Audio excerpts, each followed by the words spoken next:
This is Anil with a video tutorial for the Learning Lad on C programming. In this video tutorial, we're gonna see the arrays in C. Before explaining what is an array and how we can use it in our program, let me explain you where we can use it. So if you create a normal variable, then we can store only one value at a time. If you want to store another value, then now you have to create another variable and save that value in that variable.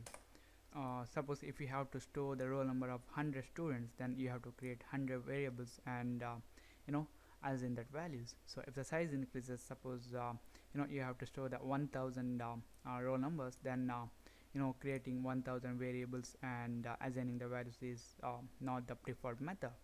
For that purpose, we can use arrays in C. So we can say that an array is a collection of similar elements. So these similar elements can be of type integer or floating point or character or any other data type. So now we're gonna see how we can create an array in our program and use it. So it's similar to creating a variable. To use a variable, we have to declare it. Similarly, to use an array, we have to declare it.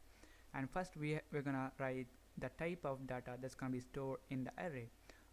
Just note that in an array we can store only one type of data.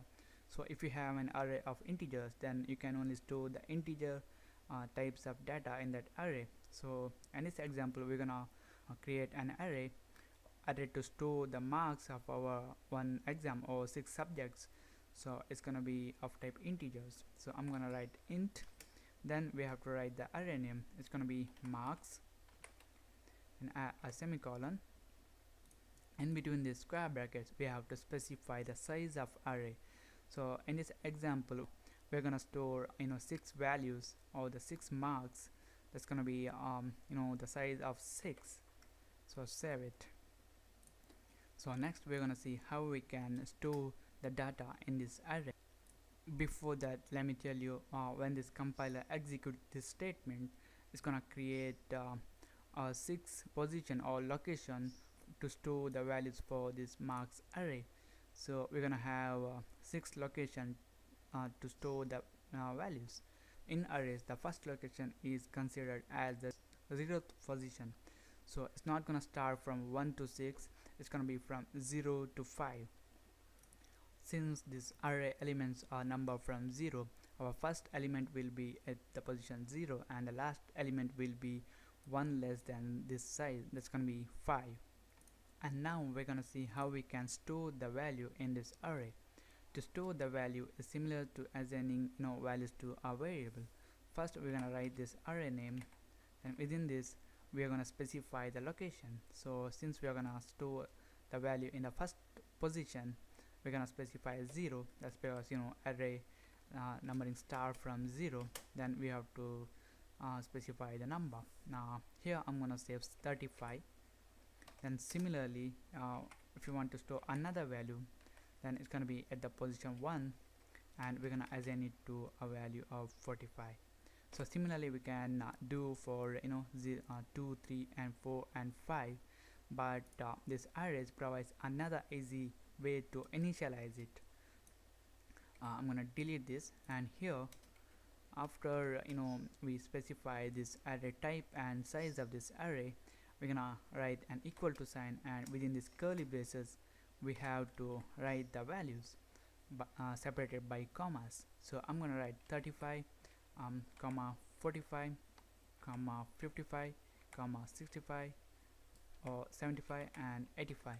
So here we are storing 6 values, and they will be assigned to marks of 0, marks of 1 and up to marks of 5.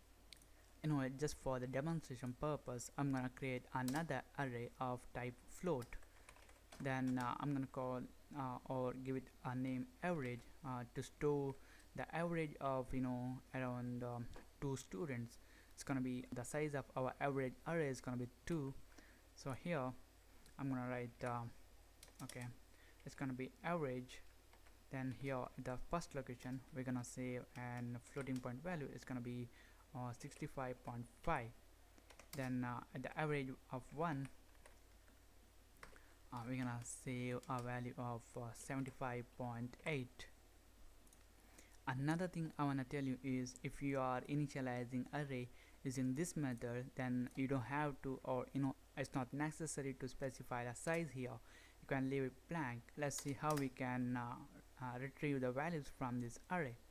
We're gonna write a printf to print the values, and we're gonna print this value of 35. We're gonna write this %d, a new line, then add a comma, and first we're gonna write this array name. Then within the square brackets we have to specify the position. Since this 35 will be stored in the position 0, we have to use 0 here. I'm gonna copy this and paste it 2 more times. So in a second printf, we're gonna print the value at the position 0, 1, 2, 3. So our fourth value will be at the third position in the array. That's gonna be 0, 1, 2, 3. So in the last printf statement, we're gonna print this last value. That's gonna be 85, which is present at the location 5 in the array. So save it, compile it, and run it. So as you can see, we have printed 35. That's the first value, which is at the position 0. Then 65, that's the fourth value, which is at the position 3, and 85, which is the sixth value, that's at the position 5. Close it. Similarly, we can print this a floating point value here. Here we have to specify this %f format specifier for the floating point value. Then we're gonna refer this average array, and we're gonna write which value we want to print. We want to print this 65.5, which is at the position 0. So I'm gonna specify here, save it, compile it, and run it. So as you can see here, this 65.500 is gonna be from this average array. So let's have a recap what we have learned till now. So first we created an array. So an array is a collection of similar elements. So in this example we have created this integer array, so we can only store this integer types of data in this array. We can initialize this array using this method, or we can initialize using this method. So if you are using this curly braces and you're writing the values, then you don't have to specify the size here. The compiler will automatically allocate the size for you. This is how we can assign the values to this array.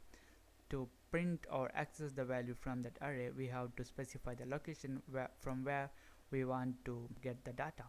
So here this arrays positioning start from 0 and it's not from 1. So the size or the last element in the array will be present at the position 1 less than the size of the array. So this is it. This is about the arrays, and in the next tutorial we're gonna see some more information about these arrays. Thank you for watching, and don't forget to subscribe to my channel.